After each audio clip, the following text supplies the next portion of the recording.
Bienvenidas y bienvenidos. Hoy nos sumergimos en un tema realmente fascinante, ¿eh? El Camino de Santiago. Tenemos aquí delante material de referencia de tipo enciclopédico que nos va a servir, bueno, como base para explorarlo a fondo. Exacto. Una red de caminos, ¿no? Que al final convergen todos en Santiago de Compostela. Tiene más de 1000 años de historia, que se dice pronto. Y lo más sorprendente es que sigue, bueno, tremendamente vivo hoy en día. Totalmente. Nuestra idea es un poco desgranar esa historia, entender bien sus símbolos, los que más fuerza tienen, y también averiguar por qué. ¿Por qué sigue atrayendo a tantísima gente cada año? Hablamos de cientos de miles de personas. Cientos de miles, sí. Y de todo el mundo además. Con motivaciones, pues, de lo más variado. Ahí está la clave, yo creo. Es una mezcla muy particular. Tienes la historia medieval casi palpable, ¿no? La espiritualidad, que, bueno, cada uno la entiende a su manera. Claro, no tiene por qué ser estrictamente religiosa para todo el mundo. Exacto. Luego está el reto físico, que no es poco, y por supuesto es un fenómeno cultural y social enorme. Desde luego. Una combinación, como decías, muy potente. Y pensemos que no es solo un camino, son muchísimos, de hecho, que cruzan toda Europa. Nació allá por el siglo IX, tiene el reconocimiento de la UNESCO, y lo curioso es que hoy está más de moda que nunca. Vale, pues si te parece empezamos por el principio, ¿no? ¿Cómo, cómo arranca todo esto? Pues el punto de partida, el mito fundacional, por así decirlo, es la tradición del descubrimiento de las reliquias, las del apóstol Santiago el Mayor. Esto nos sitúa, en el siglo IX. Y la leyenda más conocida es la del ermitaño, ¿verdad? ¿Pelayo? Esa es. Pelayo, que según cuenta la leyenda, vio unas luces extrañas, como si fueran estrellas, pero sobre un campo, en un bosque. Avisó al obispo de Iria Flavia, que era Teodomiro, Ujú. y este obispo, bueno, identificó el lugar como la tumba del apóstol Santiago y sus dos discípulos. Y de ahí, de esas luces, de esas estrellas sobre el campo, nacería el nombre Campus Stellae, El campo de la estrella. que derivó, fonéticamente, en Compostela. Una historia fundacional, vamos, con muchísima fuerza simbólica. Desde luego. Pero mi pregunta es, ¿esta ruta surge de la nada en el siglo IX? ¿O había algo antes? ¿Se apoya en caminos preexistentes? Muy buena pregunta. Y aquí es donde la historia se vuelve, más compleja y fascinante, porque se superponen capas. La ruta principal, que hoy conocemos como el Camino francés, bueno, en gran medida sigue el trazado de una antigua calzada romana. O sea que ya había un camino físico. Exacto. Una vía importante, probablemente comercial, que comunicaba la península y llegaba hasta la costa atlántica, hasta lo que los romanos llamaban Finisterre. El fin del mundo. Para ellos, sí, el fin del mundo conocido, aunque ahora sepamos que geográficamente no es el punto más occidental de Europa continental. Esa idea de final del camino, de llegar a un límite, ya estaba muy arraigada en la zona. Hay cultos precristianos asociados a ese lugar también. Entiendo. O sea que el cristianismo se superpone a una sacralidad anterior del lugar. Podría decirse así, sí. Es un fenómeno bastante común en la historia de las religiones. Y luego está esa conexión, casi mágica, como decías antes, con el cielo, con la Vía Láctea. Que popularmente se la llama el Camino de Santiago, ¿no? Correcto. Y hay leyendas medievales preciosas que intentan explicarlo. Una dice que la estela brillante de la Vía Láctea es en realidad el polvo que levantaban los pies de los peregrinos al caminar hacia Compostela. Qué bonito. Otra, recogida incluso en el Códice Calixtino, que es como la primera guía del camino, cuenta que Carlomagno tuvo un sueño. Carlomagno. Sí. Soñó que el propio apóstol Santiago le pedía que siguiera el camino de estrellas, la Vía Láctea, para ir a liberar su tumba, que estaba entonces en territorio musulmán. Es una forma, claro, de vincular la peregrinación terrenal con un destino celestial, de darle una dimensión cósmica. Fascinante. Y todo esto nos lleva ya de cabeza a la Edad Media, que es cuando el camino vive su gran explosión, ¿no? Su época dorada. Totalmente. A partir del siglo X, pero sobre todo en el XI y XII, Santiago de Compostela se convierte en uno de los grandes centros de peregrinación de la cristiandad, al nivel de Jerusalén y Roma. Las tres grandes peregrinaciones. Exacto. Esto fue impulsado por figuras clave, como el obispo Diego Gelmírez en Santiago, y también por papas como Calixto II, que fue quien instauró los Años Santos Compostelanos. Que son estos años en los que el 25 de julio, el día de Santiago Apóstol, cae en domingo. Eso es. Tienen una cadencia curiosa, cada 6, 5, 6 y 11 años. El último fue en 2021, tuvimos ahí una prórroga por la pandemia, y el próximo será en 2027. Y la oficialización como gran peregrinación llegó un poco más tarde, ¿no? Sí, fue el Papa Alejandro VI, ya a finales del siglo XV, después de 1492, quien declaró formalmente a Santiago como una de las tres grandes, equiparándola a Roma y Jerusalén. Y en esa época medieval, ¿qué significaba peregrinar? ¿Era como hoy una mezcla de turismo, deporte, espiritualidad? Bueno, la motivación principal era sin duda religiosa y muy a menudo penitencial. Peregrinar era una forma común de expiar pecados graves. La Iglesia lo imponía como penitencia. ¿Tenemos constancia de eso? Sí, sí. Hay registros, por ejemplo, de tribunales de la Inquisición, como el de Carcasona, que imponían a los condenados por herejía peregrinar a lugares como Santiago, Roma o Canterbury.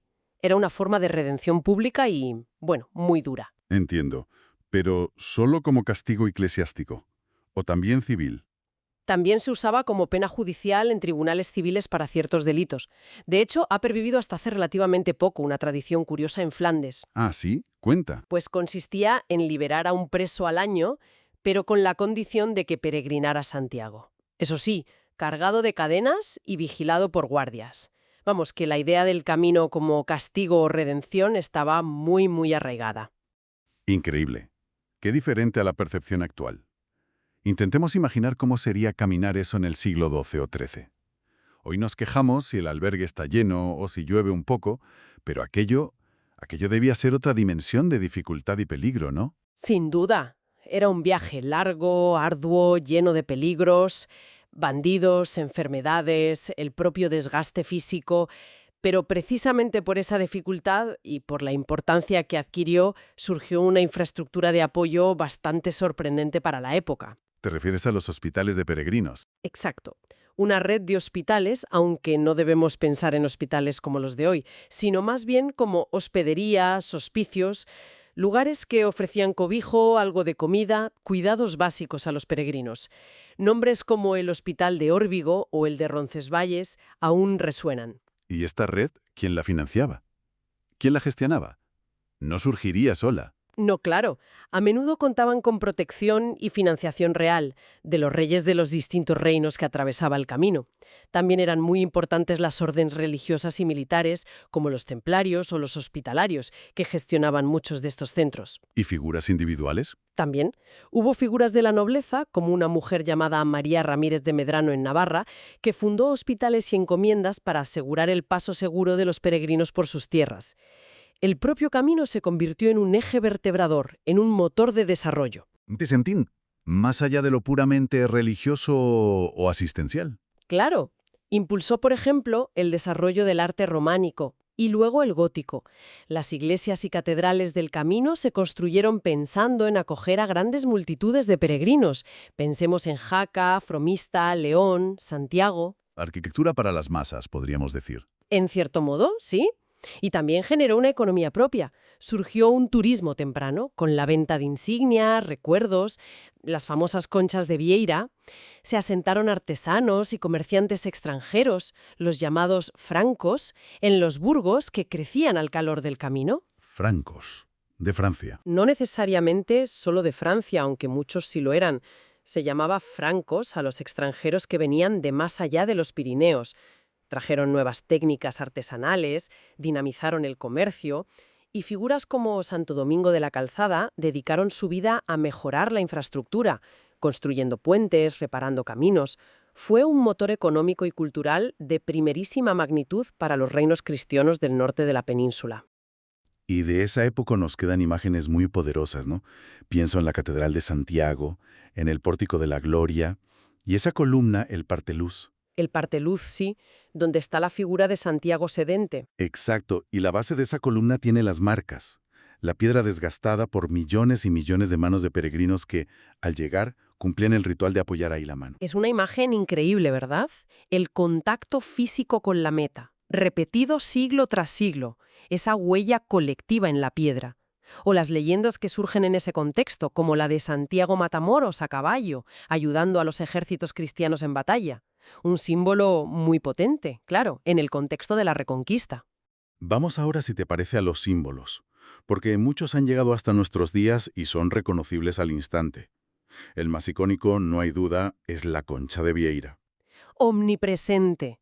La ves por todas partes en el camino. Su origen más práctico, probablemente, es que son muy abundantes en las costas de Galicia.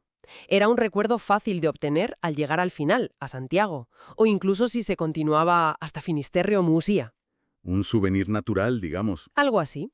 Pero claro, muy pronto se cargó de un profundo significado simbólico. Hay leyendas muy curiosas sobre su origen, ¿no? He oído una de un caballero que sale del mar cubierto de conchas. Sí, hay varias leyendas que intentan darle un origen milagroso, a menudo relacionado con la traslación del cuerpo del apóstol por mar. Una de las más famosas es esa, la de un novio que, en su boda cerca de la costa, su caballo se desboca, cae al mar, y cuando sale, justo al paso del barco que traía los restos del apóstol, aparece él y el caballo cubiertos de conchas de vieira. Una señal divina, claro. Exacto. Leyendas aparte, lo importante es que la concha se convirtió rápidamente en el emblema del peregrino a Santiago.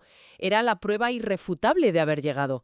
Se cosía al sombrero, a la esclavina, una especie de capa corta. Y te identificaba como peregrino en el camino de vuelta, supongo. Claro, te daba cierto estatus, cierta protección. Hoy en día, además de seguir siendo el recuerdo por excelencia, se usa muchísimo como señalización en las rutas. Esas flechas amarillas que indican el camino suelen ir acompañadas de una concha estilizada. Y tiene también una lectura más profunda, ¿no? Más allá de lo práctico. Sí, se asocia a varias ideas. Las estrías de la concha, que convergen en un punto, simbolizarían las distintas rutas que llevan a Santiago. También se ve como símbolo de renacimiento, como Venus, naciendo de una concha, y en un sentido más bíblico, como símbolo del peregrino en general, del que es extranjero y peregrino en esta tierra, como dice la epístola a los hebreos. Un símbolo muy rico. Otros elementos clave del peregrino tradicional serían el bastón. El bordón, fundamental, no solo para apoyarse al caminar, que ya es mucho, sobre todo en terrenos difíciles, sino también para vadear ríos, tantear el terreno y, llegado el caso, hasta para defenderse de animales o, bueno, de peligros humanos. Tendría distintas formas, imagino. Sí, solía ser un palo largo, a veces con una punta metálica abajo, y arriba podía tener una horquilla, un gancho o un travesaño para colgar cosas, como la calabaja para llevar agua o el zurrón con las provisiones. Vale. Y si saltamos al presente, hay dos documentos que son esenciales para el peregrino moderno. La credencial y la compostela. ¿Qué función tiene cada uno? Son como los papeles oficiales del peregrino actual. La credencial es, básicamente, el pasaporte del peregrino. Es un documento, normalmente un librito desplegable de cartulina, que obtienes antes de empezar o en puntos clave del camino. ¿Y sirve para? Tiene una doble función. Por un lado, te identifica como peregrino y te da acceso a la red de albergues públicos o de donativo que son específicos para quienes hacen el camino con esta credencial. Y por otro lado, sirve para ir coleccionando sellos. Los sellos de cada etapa. Exacto. En cada lugar donde duermes, albergue, pensión, en iglesias, a veces en ayuntamientos, bares, te ponen un sello con la fecha. Esto sirve para certificar que has ido recorriendo las etapas y es imprescindible para poder solicitar la compostela al llegar a Santiago. Que la compostela es el certificado final, ¿no? El diploma. Eso es. La compostela es el documento oficial que emite la Oficina del Peregrino de la Catedral de Santiago y que acredita que has completado la peregrinación. Pero, para obtenerla, hay que cumplir unos requisitos. ¿Cuáles son? Imagino que no basta con llegar a Santiago. No. El requisito principal es haber recorrido una distancia mínima. Al menos los últimos 100 kilómetros, si vas a pie o a caballo, o los últimos 200 kilómetros si vas en bicicleta. Por eso mucha gente empieza en Sarria, ¿no? Que está justo a esa distancia más o menos. Exactamente. Sarria, en Lugo, estaba a unos 115 kilómetros de Santiago por el camino francés.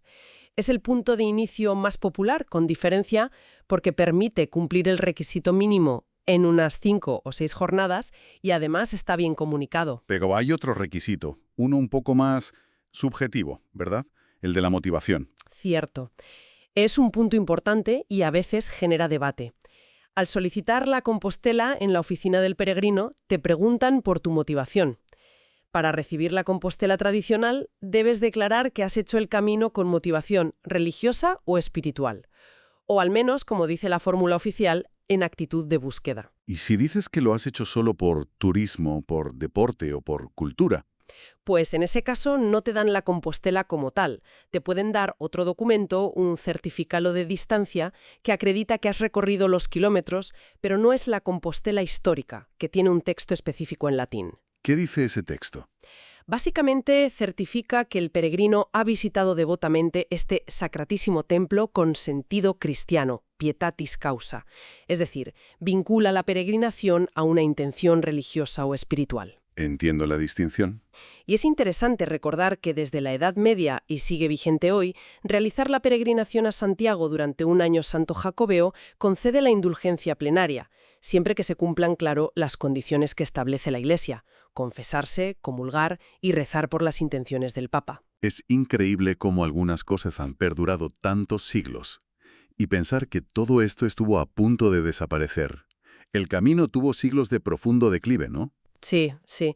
Después de su esplendor medieval, factores como la peste negra en el siglo XIV, luego la Reforma Protestante en el XVI, que desincentivó las peregrinaciones en muchos países europeos, las continuas guerras, todo eso hizo que el número de peregrinos cayera en picado. Hasta casi extinguirse. Prácticamente, entre los siglos XVII y XIX, la peregrinación a Santiago era algo casi residual, muy minoritario. Hubo un cierto interés por parte de eruditos e ilustrados en el XVIII y XIX, pero como fenómeno de masas estaba muerto. El verdadero renacimiento es algo muy, muy reciente. Y suele citarse un libro como uno de los catalizadores de ese renacimiento moderno. Efectivamente, The Road to Santiago, publicado en 1957 por el escritor y viajero irlandés Walter Starkey, tuvo bastante repercusión internacional y reavivó el interés por el camino, sobre todo en el mundo anglosajón. Pero una persona sola no mueve montañas o caminos. No, claro, fue un proceso. Otro hito fundamental fue el trabajo de Elías Baliña, el párroco de Ocebreiro, una pequeña aldea en la entrada a Galicia por el camino francés.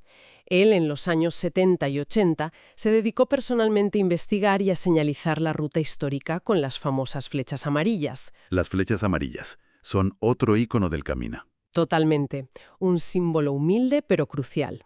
Y luego ya vino el impulso institucional decisivo, sobre todo por parte de la Xunta de Galicia, el gobierno autónomo gallego, que vio el potencial cultural y turístico y lanzó la gran campaña del Jacobeo 1993. El Año Santo de 1993. Jacobeo es como se llama en Galicia, ¿no? Eso es, ese año marcó un antes y un después.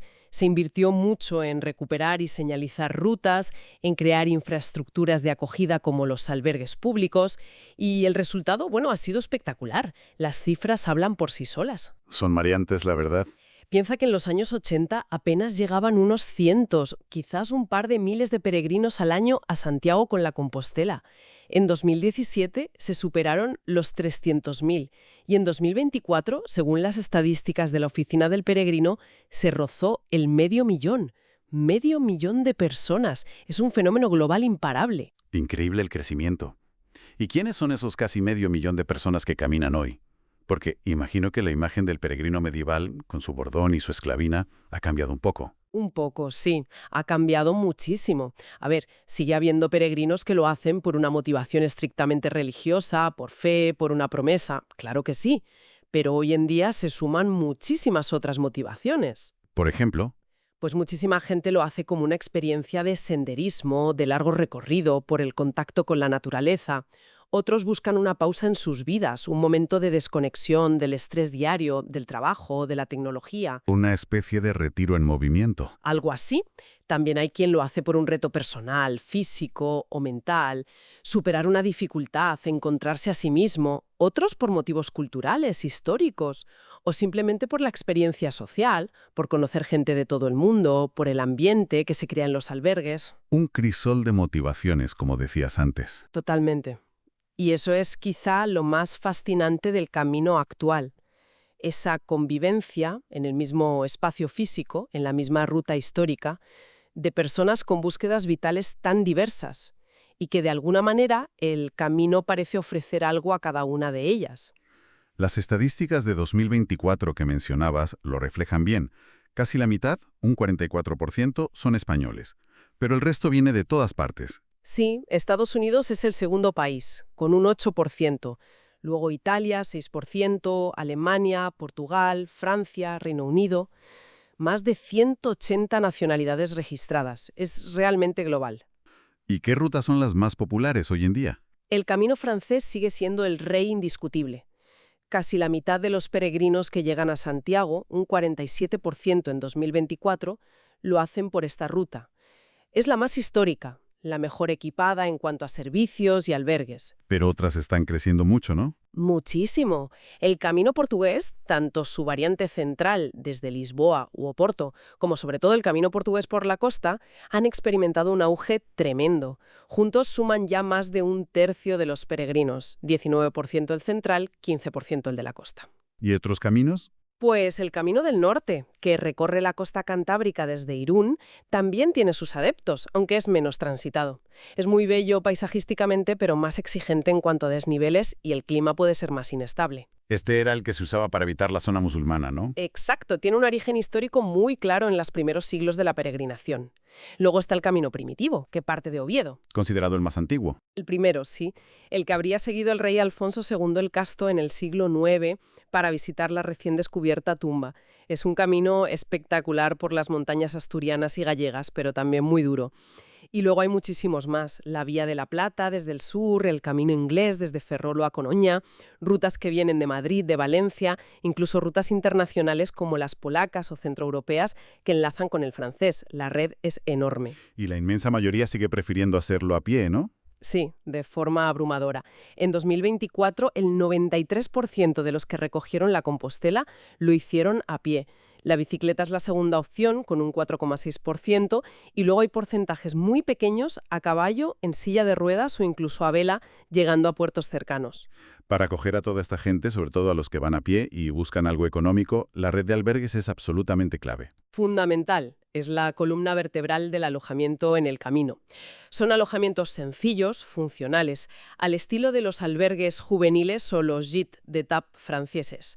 Suelen tener dormitorios compartidos, con literas, baños comunes, a veces una cocina. ¿Y quién los gestiona? Hay de varios tipos, ¿verdad? Sí, están los albergues públicos, que dependen de los ayuntamientos o de las comunidades autónomas. Suelen ser los más baratos o incluso de donativo, aportas la voluntad. Luego están los albergues parroquiales, gestionados por iglesias. También hay muchos gestionados por asociaciones de amigos del camino, tanto españolas como extranjeras.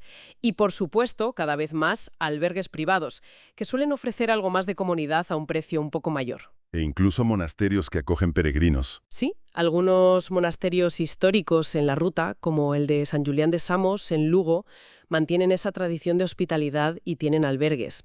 La experiencia de dormir en un lugar así es muy especial. Y hablando de alojamientos con historia, hay uno que destaca por encima de todos en Santiago: el Hostal de los Reyes Católicos. Ah, sí, ese es un caso único y espectacular. Hoy es un parador nacional de lujo, uno de los hoteles más emblemáticos de España, situado en plena Plaza del Obradoiro, junto a la catedral. Pero su origen está ligado al camino. Totalmente. Fue fundado a finales del siglo XV por los propios reyes católicos, Isabel y Fernando, como un gran hospital real para atender a los peregrinos enfermos que llegaban a Santiago tras el duro viaje. Fue hospital durante siglos. ¿Y mantiene alguna conexión con esa función original? Pues sí, conserva una tradición muy bonita. A pesar de ser un hotel de 5 estrellas, sigue ofreciendo desayuno, comida y cena gratis a los 10 primeros peregrinos que lleguen cada día a Santiago, presenten su Compostela y lo acrediten. Es un guiño simbólico a su pasado hospitalario. Qué detalle curioso. Una vez que el peregrino llega a Santiago, obtiene o no su Compostela, visita la tumba del apóstol. ¿Qué otros rituales o momentos importantes hay en la catedral? Bueno, el momento central para muchos es la misa del peregrino. Se celebra todos los días a las 12 del mediodía y también a las 19:30 de la tarde. ¿Y tiene algo de especial? Sí, al principio de la misa se da la bienvenida a los peregrinos y se leen las nacionalidades y los puntos de inicio de aquellos que han llegado y obtenido la Compostela en las últimas 24 horas. Es un momento emocionante, escuchar esa lista de lugares tan lejanos y diversos. Y luego está el famoso Botafumero. El Botafumero, sí. Uno de los incensarios más grandes y espectaculares del mundo. Pesa más de 50 kilos y necesita 8 hombres, los tiraboleios, para ponerlo en movimiento y hacerlo volar por el crucero de la catedral casi rozando las bóvedas. ¿Y eso se puede ver siempre? No, no funciona en todas las misas. Su uso está reservado para las principales solemnidades litúrgicas: Navidad, Epifanía, Resurrección, Ascensión, Pentecostés, Día de Santiago, Todos los Santos. Pero además se puede ver todos los viernes del año, excepto el Viernes Santo, en la misa de las 19:30, gracias a una ofrenda de un particular. Y también se puede solicitar su funcionamiento para grupos, pagando la tarifa correspondiente. Verlo en acción debe ser impresionante. Lo es. El olor a incienso llamando la nave, el péndulo gigante volando a gran velocidad. Es una experiencia sensorial y espiritual muy potente. Además, la catedral ofrece la posibilidad de confesarse en varios idiomas, facilitando el sacramento a los peregrinos de todo el mundo. Todo este fenómeno, con su historia milenaria, su impacto cultural, su vitalidad actual, lógicamente ha recibido reconocimientos importantes a nivel internacional. Muchísimos y muy merecidos. Fue declarado el primer itinerario cultural europeo por el Consejo de Europa ya en 1987, reconociendo su papel como vía de intercambio cultural y de construcción de una identidad europea. Y patrimonio de la humanidad, claro. Por supuesto. La UNESCO lo incluyó en su lista en 1993, refiriéndose a las rutas que discurren por España. Y en 1998 amplió la declaración para incluir también los tramos franceses. Se valora su significado histórico excepcional, su testimonio del fervor religioso medieval y del intercambio cultural a lo largo de los siglos. Y también ha recibido premios importantes en España. Sí, en 2004 se le concedió el Premio Príncipe de Asturias de la Concordia, destacando su valor como espacio de encuentro y convivencia entre personas y culturas diversas. Son reconocimientos que subrayan la dimensión universal del camino. Y esa resonancia se ve también en cómo ha permeado la cultura popular, ¿no? El camino como escenario, como tema. Muchísimo, sobre todo en las últimas décadas, coincidiendo con su renacimiento.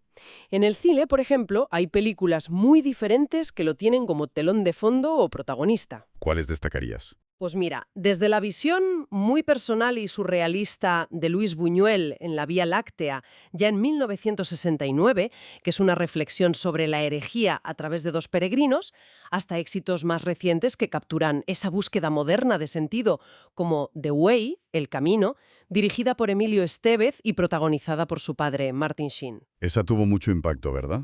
Sobre todo en Estados Unidos. Muchísimo. Se dice que aumentó notablemente el número de peregrinos estadounidenses. Luego hay comedias, como la francesa Saint-Jacques, La Mecque, Peregrinos, que juega con el contraste de personajes obligados a hacer el camino juntos.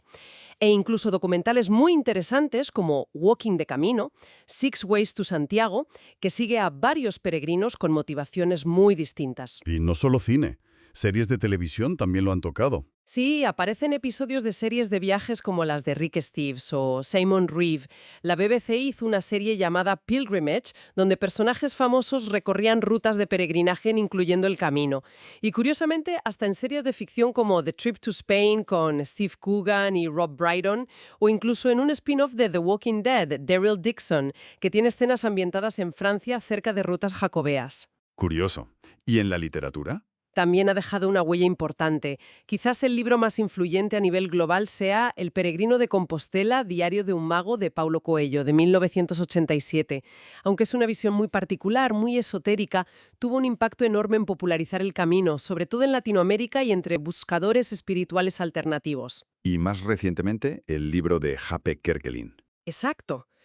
Bueno, Me largo, Ich bin dann mal weg, del cómico y presentador alemán Hape Kerkeling, publicado en 2006. Fue un bestseller absoluto en Alemania y otros países europeos. Es un relato muy personal, divertido y emotivo de su propia experiencia, y conectó muchísimo con esa necesidad contemporánea de hacer una pausa, reflexionar y caminar. Hizo que miles de alemanes se lanzaran al camino. Y aparece en obras de grandes autores, ¿no? Aunque sea de pasada. Sí, James Michener le dedica un capítulo en su monumental Iberia. David Lodge lo usa como escenario terapéutico en La terapia. Tim Moore cuenta sus peripecias con un burro en Pasos Españoles. Incluso Hemingway menciona Pamplona y su relación con el camino en Fiesta. Se ha convertido, sin duda, en un referente cultural de primer orden. Bueno, haciendo un poco de recapitulación de todo lo que hemos hablado, hemos viajado desde esas leyendas fundacionales, el descubrimiento de la tumba, el ermitaño Pelaño, Pasando por el esplendor medieval, la creación de esa increíble red de asistencia, el arte románico. los símbolos que perduran, como la concha de Vieira, el bordón, ahora la credencial. Hasta llegar a este vibrante renacimiento moderno con cientos de miles de personas de todo el mundo caminando por motivos que van desde la fe más profunda hasta el reto deportivo o la simple necesidad de desconectar.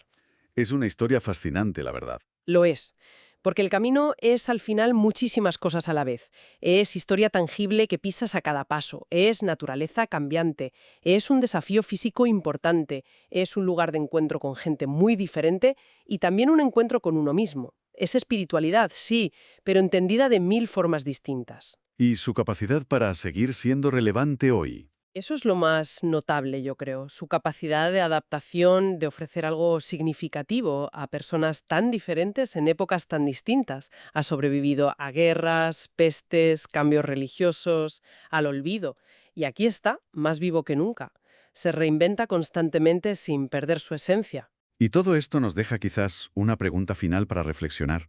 Con esa mezcla tan heterogénea de peregrinos que vemos hoy en día, desde el creyente más tradicional hasta el senderista, el que busca superar una crisis personal o el que simplemente quiere hacer turismo de una forma diferente, ¿qué nos dice sobre nuestra sociedad contemporánea, sobre nuestra propia búsqueda de sentido en este mundo moderno tan acelerado y a veces tan vacío, el hecho de que una ruta de peregrinación con 12 siglos de historia siga atrayendo cada vez a más gente, independientemente de sus creencias individuales o de si buscan o no una respuesta religiosa? Es una pregunta con mucha miga, desde luego. Quizá nos dice que, más allá de las respuestas concretas que cada uno busque o encuentre, la necesidad humana de caminar, de ponerse en marcha, de buscar algo, sigue intacta. Y el camino ofrece un marco casi perfecto para esa búsqueda. Un marco físico, histórico y para muchos también trascendente.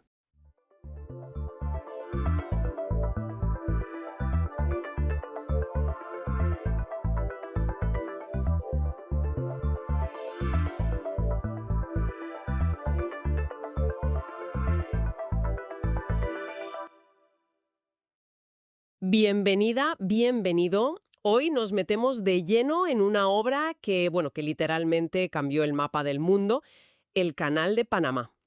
Casi nada. Son 82 kilómetros que unen dos océanos y que concentran, muchísima historia, ingeniería y también poder geopolítico. Una auténtica proeza, sí señor. Tenemos bastante material de fuentes enciclopédicas que repasan su creación, cómo funciona hoy en día y, ojo, los retos que tiene por delante. Exacto. Nuestro objetivo, digamos, es entender por qué esta vía sigue siendo tan vital, tan crucial, un siglo largo después. Justo eso. Porque no es solo un atajo para barcos, ¿eh? Es que la historia que tiene detrás es increíble. Y lo más curioso es que la idea viene de muy, muy atrás. Hablamos del siglo XVI. Pues sí, así es. Ya exploradores españoles como Vasco Núñez de Balboa vieron el potencial que tenía ese istmo. Increíble. E incluso el emperador Carlos V mandó a hacer estudios preliminares. Pero claro, de la idea al hecho, pues había un mundo. Hombre, claro. La selva era impenetrable, las enfermedades lo hacían prácticamente impensable en aquella época. De hecho, hubo intentos fallidos, como aquel desastroso proyecto escocés en el Darién, a finales ya del XVII. O sea que la ambición existía, la idea estaba ahí, pero la naturaleza, digamos, se imponía con fuerza. Totalmente. ¿Y cuándo vuelve a tomar fuerza esa idea, ya más en serio? Bueno, hay que esperar al siglo XIX. Figuras científicas como Alexander von Humboldt señalaron posibles rutas, aunque él, curiosamente, prefería la opción de Nicaragua. Ah, mira. Pero el empujón definitivo, yo diría, vino con la fiebre del oro de California, a mediados del XIX. La necesidad de cruzar rápido entre la costa este y la oeste de Estados Unidos era, vamos, acuciante. ¿Un ensayo? Precisamente, se construyó entre 1850 y 1855 y demostró dos cosas muy claras. Primero, que el potencial económico era brutal, inmenso. Ajá. Pero segundo, que el coste humano también iba a serlo. Miles de trabajadores murieron construyéndolo, sobre todo por enfermedades tropicales como la malaria y la fiebre amarilla. Ya dejó claro que la zona era un desafío. Bueno, mayúsculo. Vaya precedente. Y con ese panorama, con ese sabor agridulce, aparece Ferdinand de Lesseps, El héroe del Canal de Suez el hombre del momento. venía con una fama de conseguidor, ¿no? De poder con todo. Exacto. Después del éxito tremendo en Egipto, en 1881 se lanza el proyecto panameño con una compañía francesa y consiguió una millonada de inversores, ¿eh? Muchísimos pequeños ahorradores que confiaron ciegamente en su reputación. Claro, el nombre tiraba mucho. Pero claro, Panamá no era el desierto egipcio, ni de lejos. Y aquí es donde la historia se tuerce, pero de verdad. ¿Qué fue lo que pasó exactamente? Pues fue un cúmulo de desastres, sinceramente. Se encontraron con una selva implacable, lluvias torrenciales que desbordaban constantemente el río Chagres, Uf, deslizamientos de tierra continuos en la zona clave, la más complicada, el llamado Corte Culebra, y luego el enemigo invisible pero letal, la fiebre amarilla y la malaria. que en esa época no se sabía bien cómo se transmitían, ¿verdad? Exacto. Aún no se comprendía bien el papel de los mosquitos como vectores. Pensaban que eran miasmas, malos aires, Y las consecuencias de todo esto fueron, bueno, terribles. devastadoras. Las cifras son escalofriantes. Se calcula que murieron más de 20.000 trabajadores, quizá 22.000, muchos de ellos afrocaribeños traídos para las labores más duras, una auténtica sangría humana. Madre mía. Y también económica. La compañía gastó una fortuna, unos 287 millones de dólares de la época, que era muchísimo dinero. Y encima intentaron ocultar los problemas maquillando informes. Hasta que estalló todo. Sí, acabó quebrando estrepitosamente en 1889. Fue el famoso escándalo de Panamá, que sacudió a toda la sociedad francesa, salpicó a políticos y arruinó a miles y miles de familias que habían invertido sus ahorros. Un fracaso absoluto que dejó el proyecto, pues, herido de muerte. ¿O no del todo? Bueno, quedó una segunda compañía francesa, la Compagnie Nouvelle du Canal de Panamá. Su objetivo principal ya no era tanto construir como, bueno, intentar salvar los muebles. Vender lo que quedaba, ¿no? Exacto. Mantener una mínima actividad para poder vender los derechos, las excavaciones hechas, la maquinaria abandonada. Lo valoraron en unos 109 millones de dólares. Y aquí entran en juego personajes que serían clave para el siguiente capítulo, como el ingeniero Philippe Bunau Varilla, que había trabajado con Lesseps. Ajá. Bunau Varella. Un nombre a recordar. Y ese siguiente capítulo, claro, lo escribe Estados Unidos. Theodore Roosevelt llega a la presidencia con una idea fija en la cabeza: construir ese canal. Roosevelt lo veía como algo absolutamente estratégico, vital para la proyección de Estados Unidos como potencia mundial, tanto comercial como militarmente. Quería conectar las dos costas. Exacto, facilitar el movimiento de su armada. Hubo debates intensos en EUS sobre si era mejor la ruta por Nicaragua o por Panamá. De hecho, inicialmente, una comisión oficial estadounidense, la Comisión Walker, recomendó Nicaragua. Ah, ¿sí? ¿Y por qué? Principalmente porque los franceses, la Compagnie Nobel, pedían demasiado por sus activos en Panamá. Pedían esos 109 millones que decíamos. Pero los franceses, o lo que quedaba de ellos, reaccionaron rápido, ¿no? Muy rápido. Bunau Varilla y otros que tenían intereses en Panamá, el llamado Lobby Pro Panamá, se movieron con habilidad en Washington. Bajaron el precio drásticamente a 40 millones de dólares. Justo la cifra que la comisión había dicho que sería razonable. ¡Qué casualidad! Pues sí, Roosevelt vio la oportunidad, presionó al Congreso y se aprobó la ley Spooner, que autorizaba la compra de los activos franceses por esos 40 millones. Pero había una condición. ¿Cuál? Había que llegar a un acuerdo con Colombia, que era a quien pertenecía a Panamá en ese momento. Un tratado que les diera permiso para construir y operar el canal. El famoso Tratado Heyerán, que no llegó a buen puerto. No, el Senado colombiano lo rechazó en 1903. Consideraron que la compensación económica que ofrecía Estados Unidos era insuficiente y, sobre todo, que cedían demasiada soberanía sobre su territorio. Y aquí es donde Roosevelt saca, bueno, su famosa diplomacia del garrote, ¿no? El Big Stick. Ni más ni menos. Apoyó sin ningún disimulo un movimiento independentista que ya existía en Panamá, liderado por figuras locales que veían en el canal una oportunidad única. Y Estados Unidos intervino directamente. Sí, En noviembre de 1903, cuando Colombia intentó enviar tropas para sofocar la rebelión, varios buques de guerra estadounidenses bloquearon los puertos panameños, impidiendo el desembarco colombiano. La separación fue, vamos, fulminante. Y Panamá se independizó tutelada por Estados Unidos. Tal cual. A los poquísimos días de la independencia se firmó el tratado Hey-Punao-Varilla. Ahí está otra vez Bunao Varilla. Sí, pero esta vez actuando como representante diplomático de Panamá, a pesar de ser francés y tener intereses claros en que Estados Unidos comprara los activos. Vaya. Y firmó un tratado que era aún más ventajoso para Estados Unidos que el que Colombia había rechazado.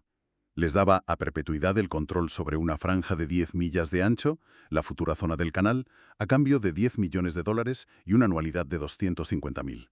Un tratado que, imagino, fue polémico en Panamá desde el principio. Muy polémico. Muchos panameños sintieron que se había cambiado un amo por otro y que Bunao Varilla había vendido los intereses del país. Pero bueno, Roosevelt consiguió su objetivo. Su famosa frase fue algo así como: «Tomé el istmo, comencé el canal y dejé que el Congreso debatiera sobre mí». Tenía las ideas claras, desde luego. Ahora tocaba construir. ¿Qué hicieron diferente los estadounidenses para no repetir el desastre francés? Pues varias cosas clave y muy importantes. La primera y quizás la más crucial, la sanidad. Pusieron al mando al coronel William C. Gorgas, que ya tenía experiencia luchando contra la fiebre amarilla en La Habana. Ajá. Gorgas aplicó de forma masiva y sistemática las nuevas teorías sobre la transmisión de enfermedades por mosquitos, descubiertas por el cubano Carlos Finlay y confirmadas por Walter Reed. ¿Y qué hicieron exactamente? Una guerra total contra los mosquitos. Fumigación masiva de casas y zonas pantanosas, eliminación de aguas estancadas donde criaban, instalación de mosquiteras, sistemas de agua potable. Fue una campaña de salud pública sin precedentes. ¿Y funcionó? Lograron controlar la fiebre amarilla y reducir drásticamente la malaria. Aunque lamentablemente no se eliminaron las muertas por completo. No, desgraciadamente no. Se estima que murieron otros 5.600 trabajadores durante la fase estadounidense. De nuevo, la mayoría eran trabajadores afrocaribeños. Pero la diferencia con la etapa francesa fue brutal. Las tasas de mortalidad bajaron muchísimo.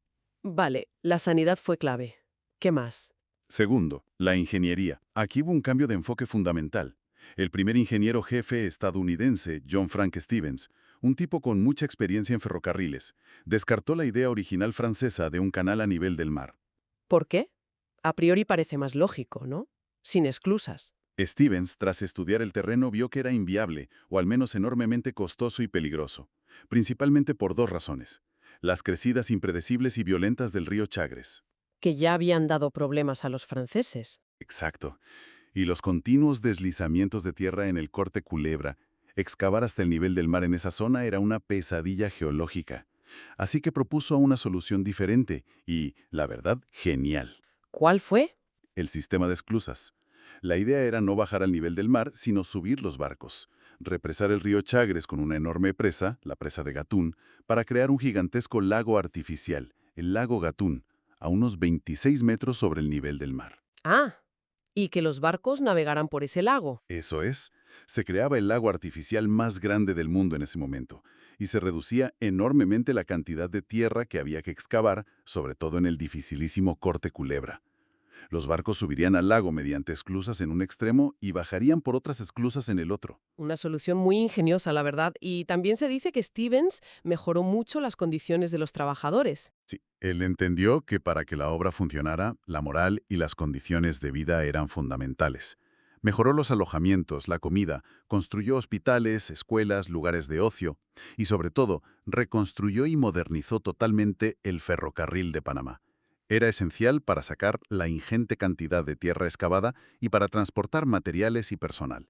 Stevens puso las bases, pero no terminó la obra, ¿no? No, dimitió en 1907.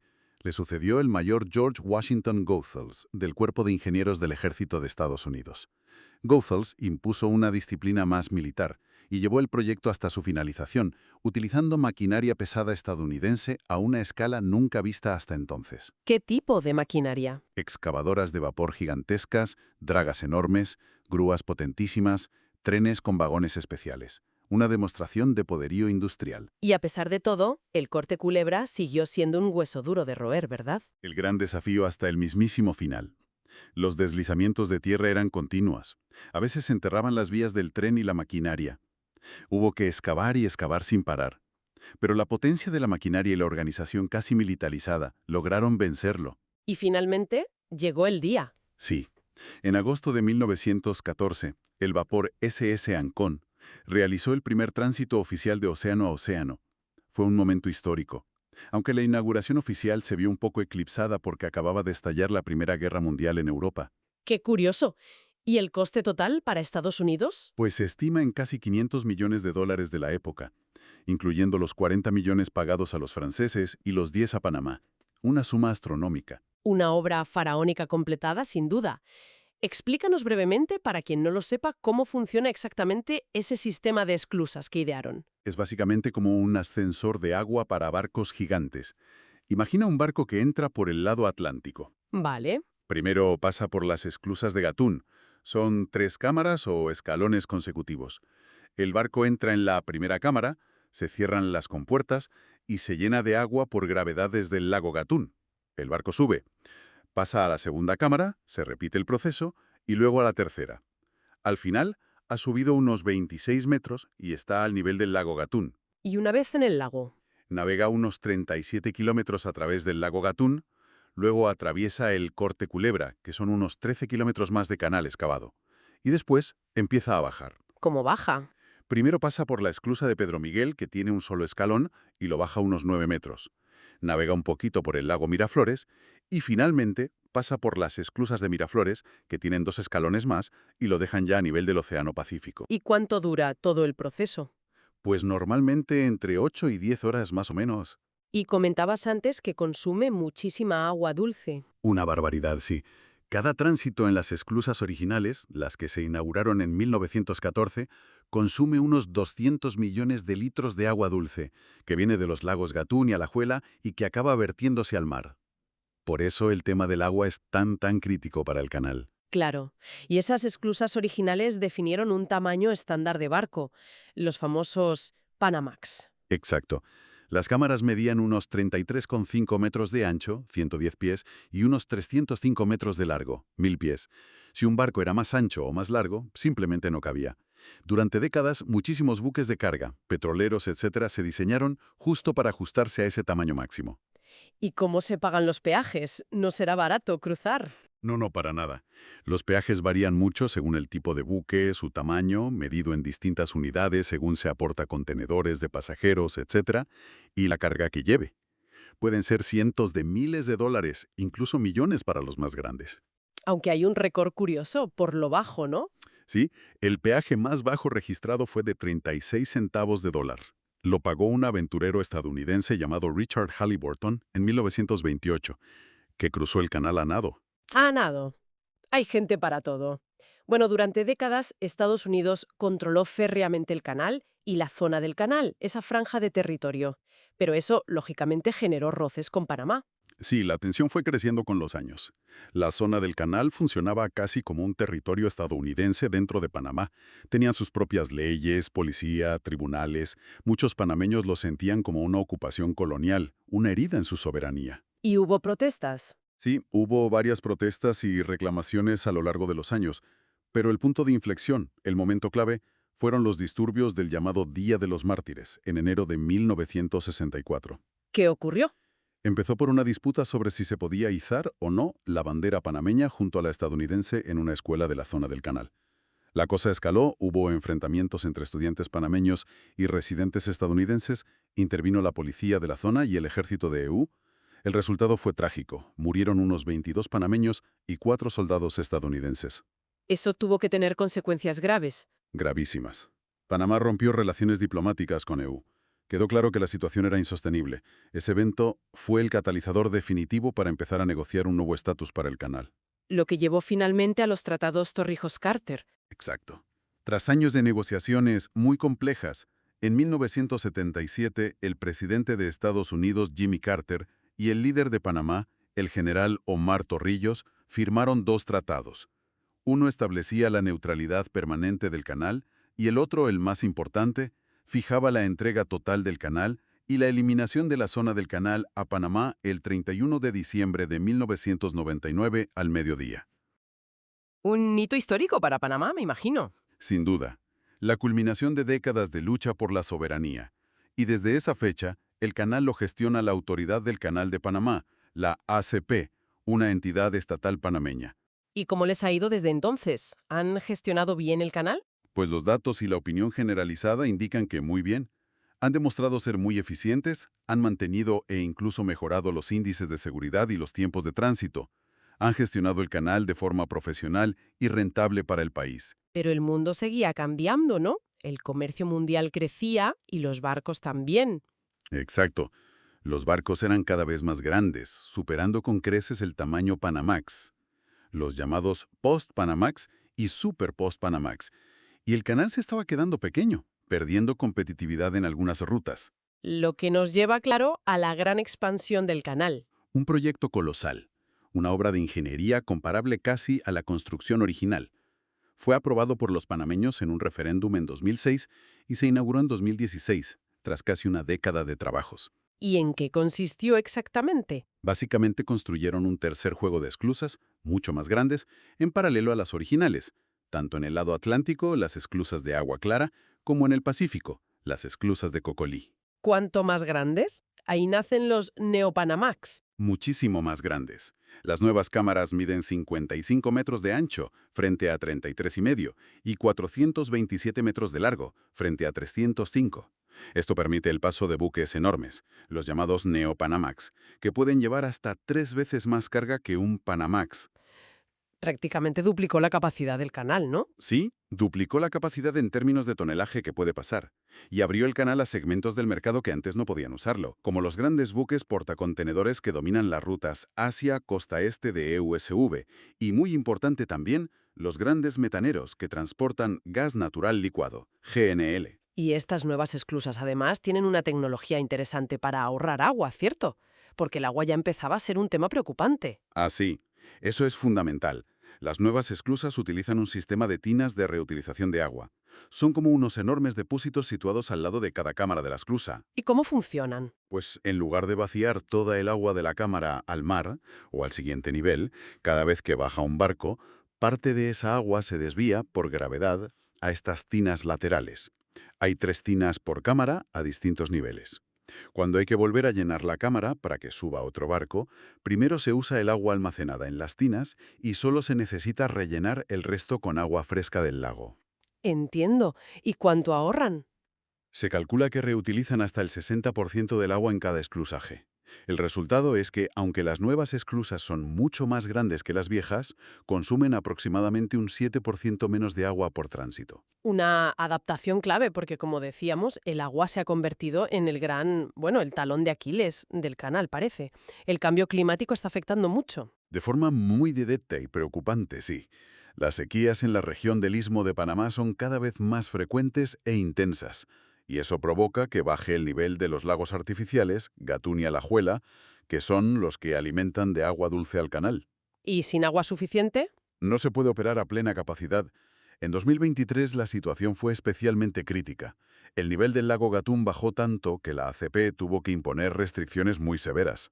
Reducir el número de tránsitos diarios permitidos de los 36-38 habituales a menos de 30, incluso 24 en algunos momentos. Y también reducir el calado máximo permitido a los buques, lo que significa que no podían ir tan cargados. Eso tuvo que provocar unos atascos enormes de barcos esperando para cruzar y problemas económicos serios. Exacto. Se formaron colas de decenas de barcos en ambos extremos. Las navieras tuvieron que pagar suplementos o buscar rutas alternativas más largas y caras. Es una vulnerabilidad muy seria para el comercio mundial y para la economía de Panamá. ¿Y qué se está haciendo para solucionarlo?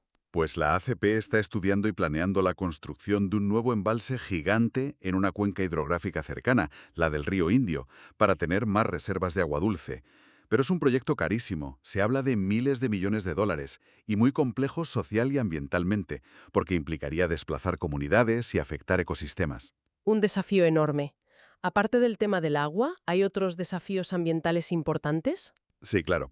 Por un lado, la deforestación en la cuenca hidrográfica que alimenta los lagos actuales sigue siendo un problema, porque reduce la capacidad del suelo para retener agua y aumenta la sedimentación en los lagos. Ajá. Por otro lado, está el riesgo ecológico de que especies marinas invasoras pasen de un océano a otro a través del canal, pegadas a los cascos de los barcos o en el agua de lastre. Eso puede alterar los ecosistemas locales. Y luego, claro, está la contaminación normal asociada a un tráfico marítimo tan intenso. Emisiones de los barcos, riesgo de vertidos. O sea que la sostenibilidad es un reto constante. Y como si no fuera suficiente con los retos climáticos y ambientales, la geopolítica reciente también ha metido presión. Sí, a finales de 2024 y principios de 2025 hubo unos comentarios bastante llamativos desde Estados Unidos, concretamente del expresidente y entonces candidato Donald Trump, que cuestionaron abiertamente la gestión panameña del canal. ¿Qué dijo exactamente? Pues habló de que Panamá estaba cobrando tarifas exorbitantes por usar el canal, y llegó a sugerir que Estados Unidos debería considerar la posibilidad de retomar el control de la vía acuática. Mencionó también una supuesta influencia china creciente en la zona. ¿Influencia china? ¿A qué se refería? Principalmente se refería a que una empresa con sede en Hong Kong, CK Hutchison Holdings, tenía la concesión para operar los principales puertos de contenedores en las entradas del canal, el puerto de Balboa en el Pacífico y el de Cristóbal en el Atlántico. Pero esos son los puertos, no el canal en sí, ¿no? Exacto. Y esa es una distinción crucial que a veces se olvida o se mezcla interesadamente. Una cosa son las terminales portuarias, que pueden ser operadas por empresas privadas bajo concesión, y otra muy distinta es el canal mismo, las esclusas, la vía de navegación. Eso siempre ha sido operado y controlado directamente por la Autoridad del Canal de Panamá, ACP, desde el año 2000. Entiendo. Imagino que Panamá no se quedó callada ante esas declaraciones. No, en absoluto. El gobierno panameño reaccionó con mucha firmeza, defendiendo su soberanía sobre el canal, calificándolo como patrimonio inalienable de la nación panameña y negando rotundamente las acusaciones sobre tarifas excesivas o mala gestión. Y hubo un movimiento empresarial poco después, ¿verdad? Sí, curiosamente, poco tiempo después de esa polémica, se anunció que un consorcio internacional, liderado por la gigantesca firma de inversión estadounidense BlackRock, había llegado a un acuerdo para comprar la participación mayoritaria que tenía CK Hutchison en esos puertos panameños. Vaya, un movimiento rápido en medio de esa tensión geopolítica. Desde luego. Un episodio más en la larga, compleja y a veces tensa relación de Panamá y Estados Unidos en torno al canal. Totalmente. Cambiando un poco de tercio, ¿tiene el canal de Panamá competencia real hoy en día? ¿Hay alternativas viables? Bueno, siempre se habla de alternativas, pero pocas son realmente competitivas a día de hoy. La ruta del Ártico, por el pasaje del noroeste, gracias al deshielo por el cambio climático, es una posibilidad a futuro para algunas rutas, pero todavía presenta muchos problemas. Hielo impredecible, falta de infraestructuras, riesgos ambientales. ¿Y el viejo proyecto de un canal por Nicaragua? ¿Sigue vivo? Parece bastante muerto, la verdad. Hubo un intento de reactivarlo hace unos años con inversión china, pero el proyecto se estancó por dudas sobre su viabilidad económica y su enorme impacto ambiental. A día de hoy no parece una amenaza real para Panamá. ¿Y qué hay del corredor interoceánico del Istmo de Tehuantepec en México? Se habla bastante de él últimamente. Ese sí es un proyecto más tangible y que está avanzando. Se basa en modernizar un ferrocarril que cruza el Istmo Mexicano, conectando puertos modernizados en el Pacífico, Salina Cruz, y el Atlántico, Coatzacoalcos. La idea es mover contenedores por tren de un océano a otro. Podría quitarle mucho tráfico a Panamá. Es una alternativa interesante para ciertos tipos de carga y rutas, sobre todo quizás para el comercio entre Asia y el este de EU. Sin embargo, tanto las autoridades mexicanas como las panameñas tienden a presentarlo más como un complemento al Canal de Panamá que como una competencia directa que vaya a sustituirlo. El volumen de carga que mueve Panamá por agua sigue siendo inmenso y difícil de igualar por ferrocarril. Además, el canal ofrece una conexión directa por agua, sin necesidad de descargar y volver a cargar la mercancía. Entiendo. O sea que de momento Panamá sigue siendo el rey, pero con competidores y sobre todo con desafíos internos muy serios. Exacto. Entonces, haciendo un balance final de todo lo que hemos hablado, el canal de Panamá es muchísimo más que una simple obra de ingeniería, ¿no? Es mucho más que cemento y agua. Totalmente. Es un símbolo potentísimo de la ambición humana, de la capacidad para transformar la naturaleza a una escala monumental. pero también, y no hay que olvidarlo, de los enormes costes humanos y ambientales que eso puede tener. Es un motor económico global, sin duda. Un punto caliente estratégico y geopolítico desde hace más de un siglo. Y ahora, cada vez más, es también un ejemplo muy visible de nuestra vulnerabilidad y de la lucha urgente contra el cambio climático y sus efectos, como la escasez de agua. Su historia, la verdad, es que lo tiene todo.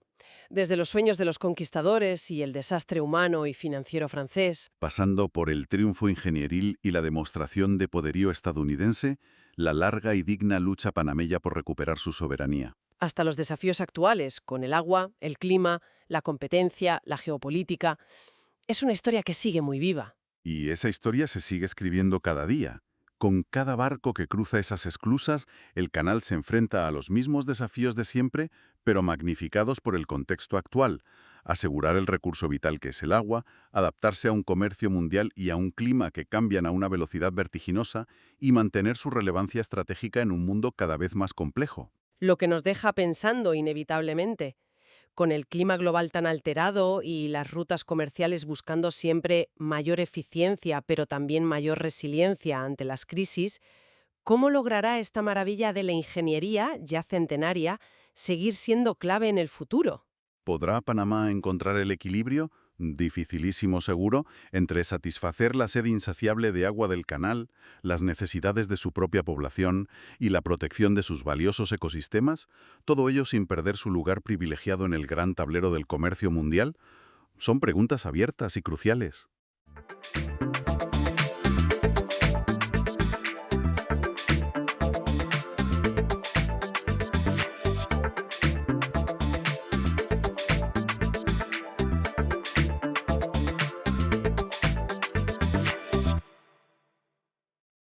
Bienvenidas y bienvenidos a esta exploración en profundidad. Hoy nos metemos con un texto religioso, influyente y complejo, el Libro de Mormón. Efectivamente. Vamos a usar fuentes académicas, descriptivas, sobre todo el artículo de Wikipedia, que es muy completo, para intentar entender de dónde viene, qué cuenta, qué significa para los creyentes. Y claro, todo el debate sobre si es historia antigua de verdad o una obra del siglo XIX. Eso es. La idea es tener una visión lo más clara posible, tocando los puntos clave y, bueno, las diferentes perspectivas que hay. Vale, pues vamos a ello. Empecemos por el principio, el origen. ¿De dónde sale este libro, según la tradición? Pues la historia oficial, la que cuenta la iglesia, arranca con Joseph Smith, un chico de granja en Nueva York. Ujú. Él contó que, allá por 1823, se le apareció un ángel, Moroni, y este ángel le dijo dónde estaban enterradas unas planchas de oro. Planchas de oro. Sí, sí, con unos caracteres desconocidos grabados. Supuestamente contaban la historia de gente que vivió en América hace siglos, que vinieron de Jerusalén, 600 años antes de Cristo más o menos. Vaya. Pero no pudo cogerlas hasta 1827, y con la misión de traducirlas, claro. Vale. Y esa traducción, por lo que he leído, fue bastante rápida, ¿no? Sorprendentemente rápida, sí, según los relatos. La mayor parte del libro actual se dictó entre abril y junio de 1829. ¿Solo unos meses? Sí, se calcula que el trabajo efectivo fueron, pues, entre 53 y 74 días. No lo hizo solo, ¿eh? Él dictaba y otros escribían. ¿Quiénes? Pues su mujer, Emma Smith, Martin Harris, que fue importante porque pagó la primera impresión, y sobre todo Oliver Cowdery. Parece que él transcribió la mayor parte del texto. Pero, a ver, la pregunta del millón. ¿Cómo traducía? Porque hay distintas versiones de eso, ¿verdad? Se habla de objetos especiales. Exacto. Ahí hay un poco de lío, o bueno, diferentes descripciones. Al principio se hablaba del Urim y Tumim. ¿El qué? Urim y Tumim. Como unas gafas especiales con unas piedras que venían con las planchas para interpretar. Ah, vale. Pero luego otros testimonios, como el de su mujer Emma o el de David Whitmer, hablan más de que usaba una piedra vidente, una piedra que él ya tenía de antes. Una piedra. Sí, la metía en un sombrero para que no entrara luz y decía que así veía las palabras traducidas. Curioso. Y parece que con el tiempo pues se empezó a llamar Urim y Tumim a cualquier cosa que usara para traducir, fuera la piedra o las gafas. El término se hizo un poco genérico. Ya veo. O sea que el método no está del todo claro o fue cambiando. Y además hubo un problema gordo al principio, ¿no? Que se perdió una parte. Sí, sí, eso fue un episodio clave. En 1828, Martin Harris, el que ponía el dinero y también hacía de escriba a veces, Ajá.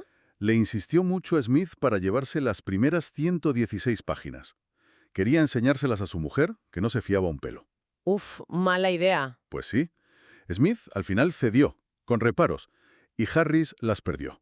Nunca más se supo de ellas. Vaya palo. Imagínate, Smith dijo que por eso perdió temporalmente la capacidad de traducir, que le quitaron las planchas un tiempo, Claro. y que cuando pudo volver a traducir, Dios le dijo que no intentara volver a traducir esa parte perdida, que siguiera por otro lado, con otra parte de las planchas, que cubría un periodo parecido, pero desde otro punto de vista. Una explicación. Conveniente, dirían algunos. O una muestra de guía divina, dirían otros. Ahí está el debate. Claro.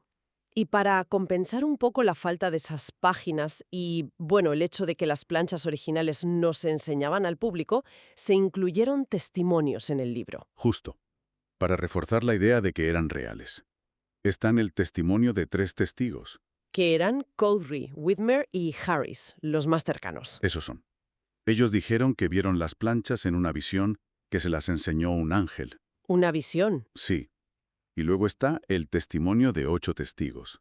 Estos afirmaron que Smith les enseñó las planchas físicas, que las tocaron y las levantaron. Ah, estos sí las tocaron, supuestamente. Eso declararon. Y estos 2 testimonios se imprimen en casi todas las ediciones del Libro de Mormón. Son como una prueba de su origen milagroso. Vale, esa es la versión, digamos, de la fe. Pero, ¿qué dicen las explicaciones alternativas, las académicas? Pues, a ver, la visión académica mayoritaria hoy en día, fuera de los círculos de creyentes, es que Joseph Smith fue el autor. El autor. ¿Consciente o inconscientemente? Ahí está la cosa. No necesariamente un fraude consciente. Pudo ser inconsciente o una mezcla. Lo que se argumenta es que el libro refleja muchísimo las ideas, las preocupaciones, el lenguaje bíblico de la época. De eso entorno, ¿no? Nueva York en los años 1820. Exacto. Una zona que era un hervidero religioso, el llamado Segundo Gran Despertar. Mucha efervescencia, muchas nuevas ideas. La vieja teoría de que plagió un manuscrito perdido de un tal Solomon Spalding. Sí, he oído hablar de ella. Esa está ya, vamos, bastante desacreditada por los expertos. Pero si se habla de posibles influencias de otros libros de la época, ¿no? Hay uno que siempre sale, View of the Hebrews. Sí, ese se menciona mucho. View of the Hebrews, de Ethan Smith, publicado en 1823. También decía que los nativos americanos podían descender de los israelitas. Ah, claro. El tema de las tribus perdidas de Israel. Justo. Hay paralelismos temáticos, sí, pero también hay diferencias teológicas y narrativas muy, muy importantes. El Libro de Mormón tiene su propio rollo, su propia complejidad. Entiendo. Algunos estudiosos también ven posibles ecos de otras obras como El progreso del peregrino de Bunyan, en plan alegórico. Pero vamos, lo que la mayoría de historiadores hoy ven plausible es que Smith, que conocía muy bien la Biblia King James y estaba metido en ese ambiente donde se valoraba la revelación personal, la interpretación propia. Donde cualquiera podía sentir que recibía mensajes divinos. Eso es. Pues que él mismo pudiera generar el texto creyendo sinceramente que era inspirado por Dios, no hace falta pensar en un engaño deliberado para explicarlo desde esta perspectiva histórica. Vale, queda clara la diferencia de enfoques. Pasemos al libro en sí. El estilo es peculiar. ¿Esa imitación del inglés de la Biblia King James? Sí, eso genera opiniones fuertes. Mark Twain tiene una frase famosa. Dijo que era cloroformo impreso. Cloroformo impreso. Qué bueno. Supongo que lo encontraría aburrido. Tedioso, sí. Pero otros lo ven como una epopeya, incluso como un logro literario importante de Estados Unidos.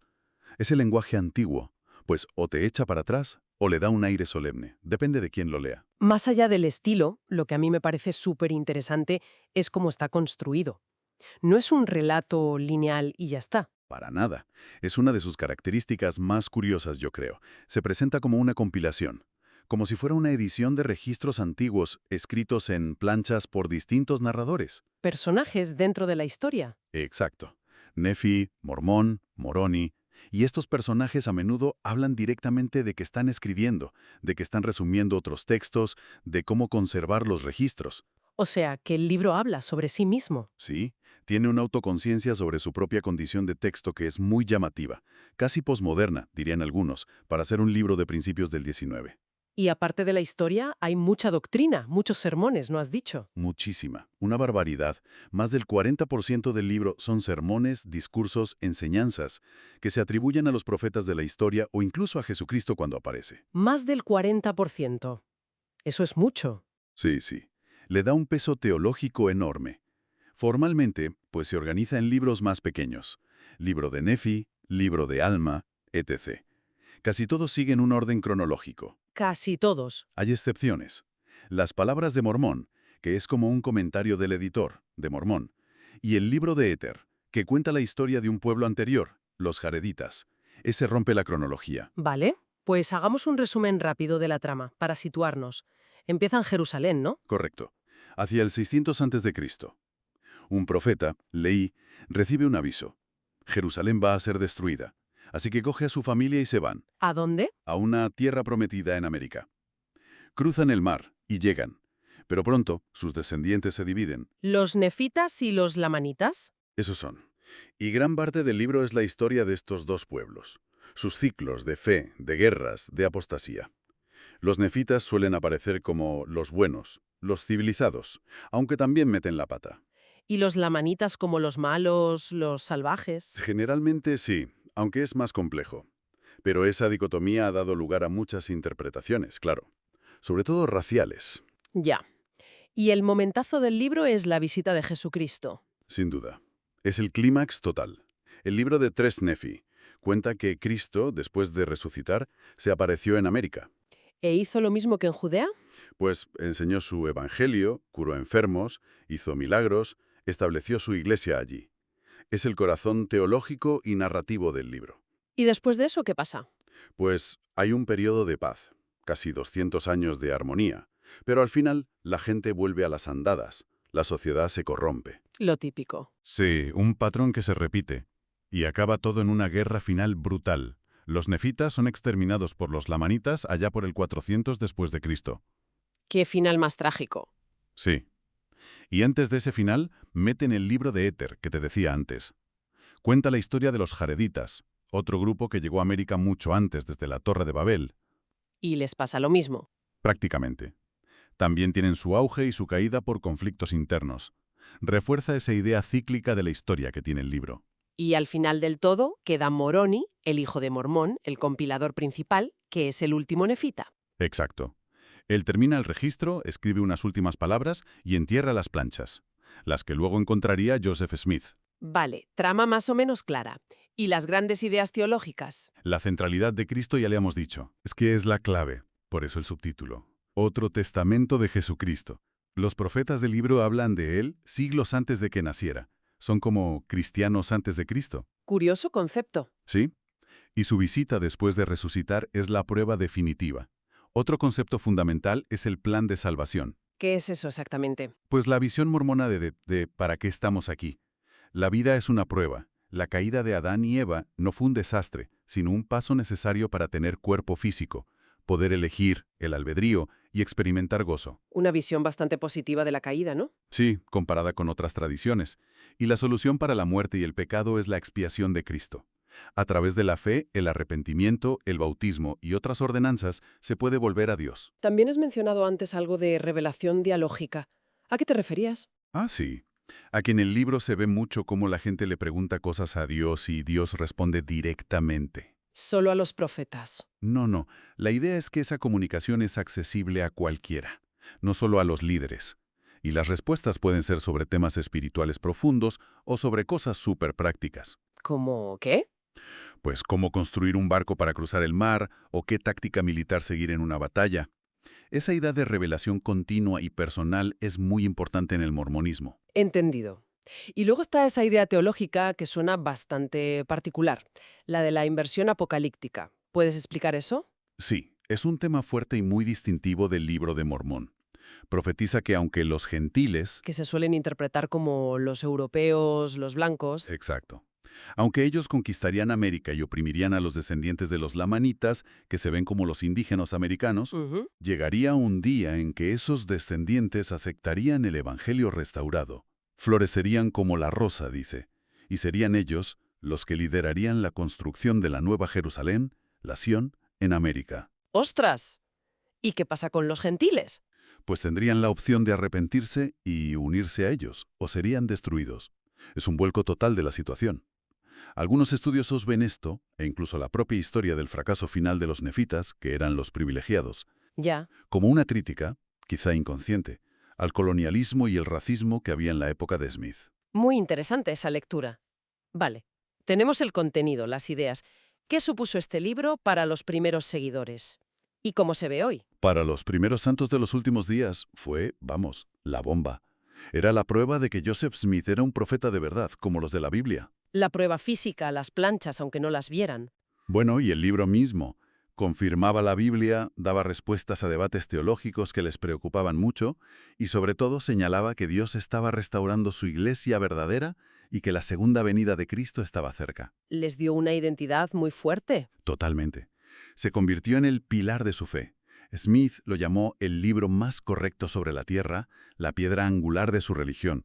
Aunque es curioso porque en sus sermones parece que citaba más a menudo la Biblia que el libro de Mormón. Anda, qué detalle. ¿Y hoy? Para la iglesia mayoritaria, la de Salt Lake City, La Iglesia de Jesucristo de los Santos de los Últimos Días, sí. Sigue siendo absolutamente fundamental.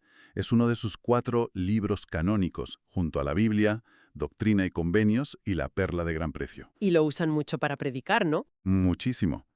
Es clave en la obra misional. Lo presentan como la evidencia de que Smith fue un profeta y de que la Iglesia es la verdadera. Y se anima a los miembros a leerlo a diario. Desde los años 80, con ese subtítulo de Otro Testamento de Jesucristo, se enfatiza aún más ese rol. Pero no todas las ramas que salieron del movimiento original lo ven exactamente igual. Has mencionado la Comunidad de Cristo. ¿Correcto? La Comunidad de Cristo, que antes era la Iglesia Reorganizada, RLDS, también lo considera escritura inspirada, pero le dan menos importancia que la Iglesia de Utah, sobre todo hoy en día. ¿No creen que sea histórico? Pues su liderazgo actual no exige creer en su historicidad literal. Lo ven más como un libro valioso espiritualmente, inspirado, pero no necesariamente un relato de hechos históricos. Priorizan mucho más la Biblia. Su uso ha disminuido bastante, especialmente en Norteamérica. Y habrá otras ramas más pequeñas con visiones diferentes. Claro, hay de todo. Desde los extrangueritas que creyeron en otro profeta con sus propias planchas, hasta los bicartonitas, que usan la Biblia y el libro de Mormón, pero rechazan otros textos mormones. O grupos que lo reinterpreten desde una perspectiva muy indígena, como uno que surgió en México. Es un espectro amplio. Esto nos lleva de cabeza al gran debate, la historicidad. ¿Es el libro de Mormón un relato de hechos antiguos reales? ¿Qué dice la ciencia, la arqueología, la genética? Pues la respuesta corta de la ciencia convencional es no. No se considera un registro histórico literal. ¿Por qué? ¿Cuáles son los problemas? Son varios y bastante consistentes. Primero, la arqueología. No se han encontrado restos de las grandes ciudades, de las culturas, de los objetos que describe el libro que encajen con esa época y origen. Nada de nada. Nada que sea aceptado por la arqueología mayoritaria como prueba. Luego están los anacronismos. El libro menciona animales como caballos, vacas, ovejas, plantas como trigo, cebada, metales como el acero, tecnologías como carros con ruedas. Que no existían en la América precolombina, ¿no? Llegaron con los europeos. Exacto. Son cosas que no estaban ahí antes de Colón. Tercero, la genética. Todos los estudios genéticos conectan a los nativos americanos con poblaciones de Asia, no de Oriente Medio, como sugiere el libro. Eso es bastante contundente. Sí. Cuarto, la lingüística. No hay ninguna conexión conocida entre las lenguas indígenas americanas y el egipcio o el hebreo. Y el egipcio reformado que menciona el libro como lengua de las planchas, pues nadie sabe lo que es. No hay evidencia de que existiera. Y también estaba el tema de las citas bíblicas que mencionaste antes, ¿no? Las de Isaías. Justo. El libro de Mormón cita pasajes de Isaías, incluyendo partes que la mayoría de los estudiosos de la Biblia, la alta crítica, datan de la época del exilio en Babilonia o incluso después. Y según el libro, Leí salió de Jerusalén antes del exilio. Exacto. Sobre el 600 AC. Así que no podía llevarse consigo textos que aún no se habían escrito. Eso si aceptas la datación académica de Isaías, claro. ¿Vale? Muchos desafíos desde la ciencia. Entonces, ¿cómo responden los creyentes que sí defienden que es historia real? Pues hay toda una corriente de apologética mormona. sobre todo dentro de la Iglesia Sud, que intenta responder a estos puntos. ¿Qué argumentos usan? Proponen, por ejemplo, modelos de geografía limitada. Dicen que los hechos del libro no ocurrieron en toda América, sino en una zona pequeña, quizá Mesoamérica o Centroamérica. ¿Y eso explicaría por qué no hay pruebas por todos lados? Claro, para los anacronismos, sugieren que igual la traducción usó palabras conocidas para cosas desconocidas, que donde dice caballo igual se refería a un tapir o un ciervo. Vale. También buscan evidencias internas en el texto. Señalan características literarias como el quiasmo, que es una estructura de escritura encontrada en textos hebreos antiguos, y dicen que eso prueba su antigüedad. ¿Y encuentran sitios arqueológicos que coincidan? Lo intentan. Hay propuestas para identificar ciudades del libro con ruinas reales, como Zaraemla con algún sitio en México o Guatemala. Pero estas identificaciones son muy debatidas y no las acepta la arqueología general. Entiendo. Y supongo que incluso entre los creyentes no todos tendrán la misma postura sobre esto. Desde luego. Hay un espectro. Están los que defienden la historicidad a capa y espada. Otros, como el historiador Richard Bushman, que es mormón, reconocen las dificultades científicas, pero mantienen la fe en su origen divino basándose más en la experiencia espiritual que te da el libro. Y los que lo ven como ficción inspirada, que ya mencionamos. Exacto. Una minoría en la Iglesia SUD y una visión más común en la comunidad de Cristo. Lo ven valioso por su mensaje, como el libro de Job en la Biblia, pero no como historia literal. La propia Iglesia de Utah hizo un cambio sutil en la introducción del libro en 2006. Ah, ¿sí? ¿Qué cambiaron? Antes decía que los lamanitas eran los principales antepasados de los indios americanos. Ahora dice que están entre los antepasados. Ah, deja más margen. Exacto. Abre la puerta a que hubiera otras migraciones, otros pueblos, lo que encaja mejor con la genética, por ejemplo. Es interesante ver cómo la institución también se adapta o matiza. Y es útil recordar el contexto del siglo XIX en que nació todo esto. Había muchas teorías locas sobre los indígenas americanos, ¿no? Muchísimas. La idea de que eran las tribus perdidas de Israel estaba súper de moda. El libro de Mormón cayó en terreno abonado para esa idea. Encajaba perfectamente. Sí, y también se relaciona con las teorías sobre los Mound Builders. Los constructores de montículos. Eso. La idea de que hubo una civilización avanzada, a menudo vista como blanca o superior, que construyó esos grandes montículos de tierra en Norteamérica, y que luego fue destruida por los antepasados salvajes de los nativos que encontraron los europeos.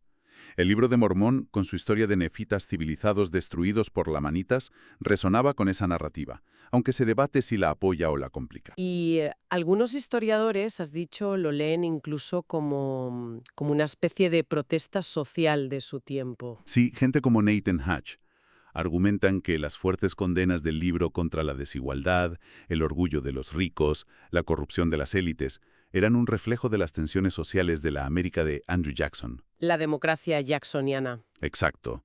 Y que ofreció un mensaje de esperanza para la gente común, una especie de crítica a las injusticias del primer capitalismo americano. Fascinante. Oye, un detalle que me llama la atención es la historia de los manuscritos físicos. Sabemos que hubo dos principales, ¿no? El original y el del impresor. Así es. Estuvo el manuscrito original, el que se escribió directamente al dictado de Smith.